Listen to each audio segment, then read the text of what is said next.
That cul-de-sac where that suspect lives behind me still will be blocked off for the next couple of hours as investigators make sure there's not anything dangerous inside the home. Neighbors said that suspect terrorized them for days with gunfire and other erratic behavior. This broken mirror, just a small sample of the major devastation in the Ashland community of Medlock as dozens of families put together the pieces. Today, a truck rolled through these hills offering supplies and hope.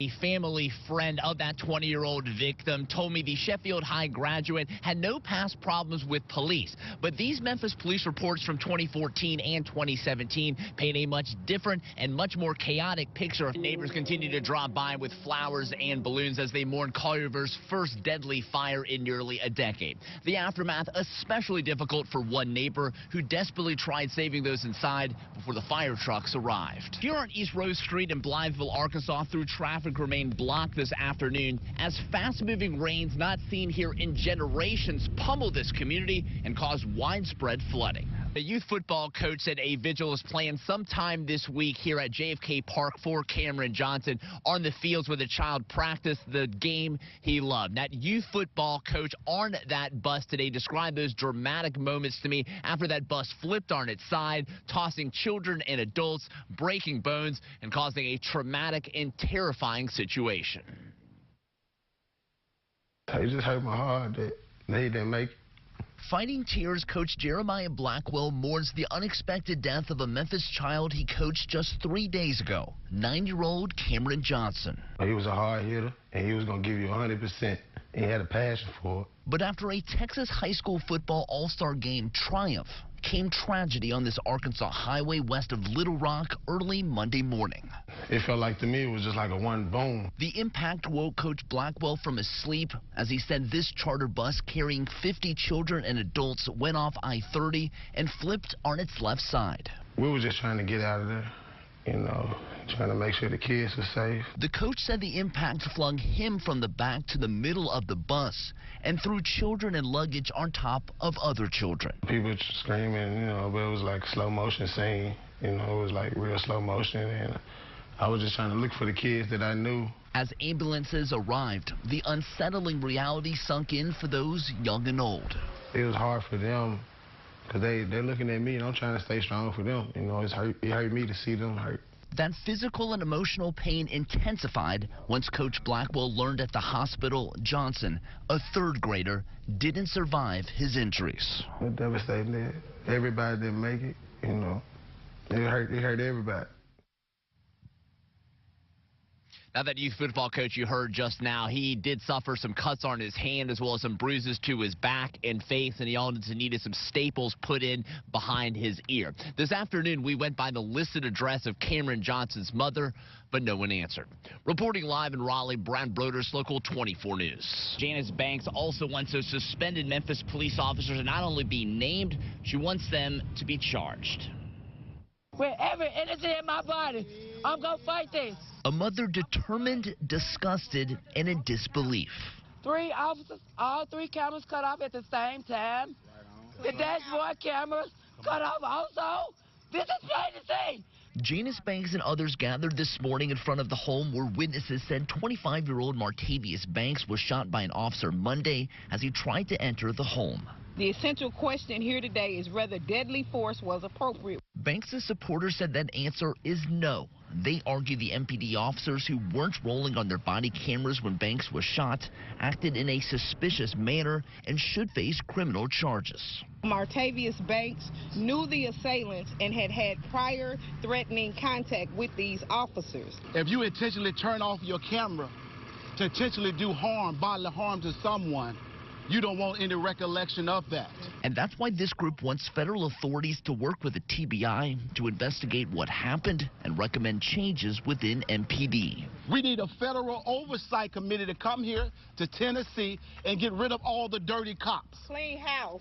Clean house. We need them to get out of here.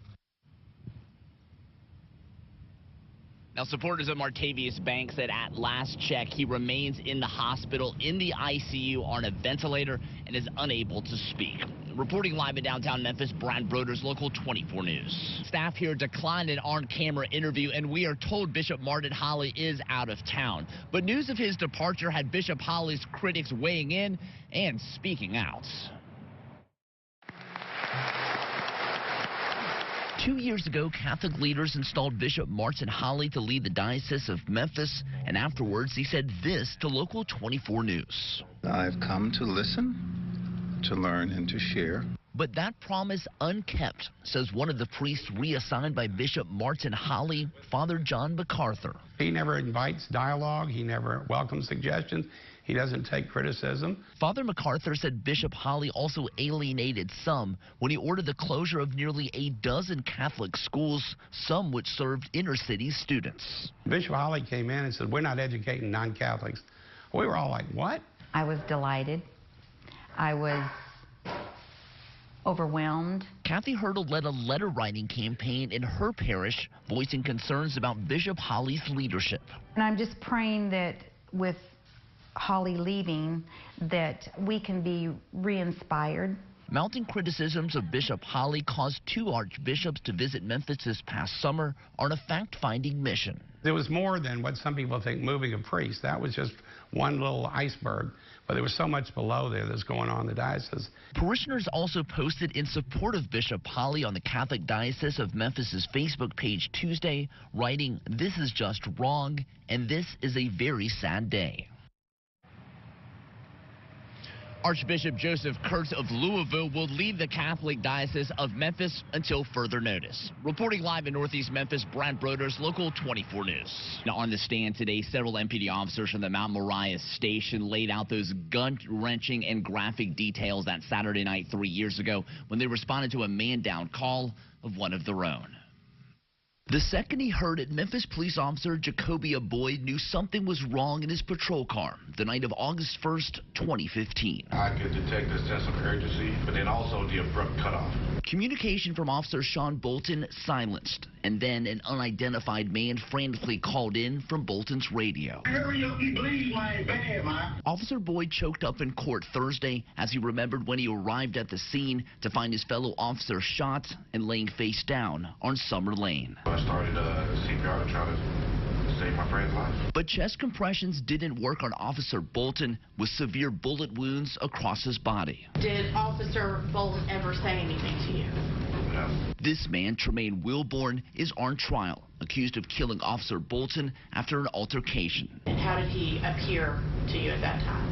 He appeared in really bad shape. Earlier in the day, several people living on Summer Lane in 2015 testified hearing and/or seeing a man fire shots and running off as Officer Bolton lay dying. You saw a man in the middle of the street in front of their house walking backwards and shooting, didn't you? Yes, ma'am. And he was shooting down to where you later learned the officer was. Is that right? Yes, ma'am. Now, if convicted, Tremaine Wilborn would face either the death penalty, life in prison with parole, or life in prison without parole. At the time of the shooting, Wilborn was on supervised release after being convicted for the armed robbery of a bank. Reporting live in downtown Memphis, Brad Broders, Local 24 News. Well, those living on these blocks are really counting down the hours until their power is back on, as these downed trees and damaged homes really show the aftermath of a brief storm causing days of headaches. Trying to cope. Just please get the lights back on. For Elizabeth Simmons, the shady overhang is her only relief. It's hot, and then July jam in the house, so we had to stay on the porch, you know, to get some air. Hillbrook Road, where Simmons lives, is still a mess, with cracked poles, dangled lines, and no power or cool AC since Saturday. I've been fanning myself with the cord. That's the only thing can do. Throughout Whitehaven, fast-moving winds and older trees left behind debris and thousands in the dark. We're doing everything that we can to get them on. 45 MLGW and out-of-state crews are on 16-hour shifts, chipping away and restoring electricity block by block.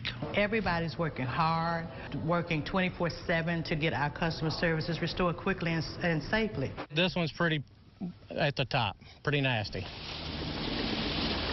Tree service teams are also slammed, like this one on Lorraine Road. Always a good feeling, trying to help out the best that you can. MLGW leaders said 48,000 customers were impacted at some point during the storm Saturday and Sunday. We've seen American Red Cross vans driving around these blocks of Whitehaven, giving out food and snacks. Reporting live in Whitehaven, Brad Broders, Local 24 News.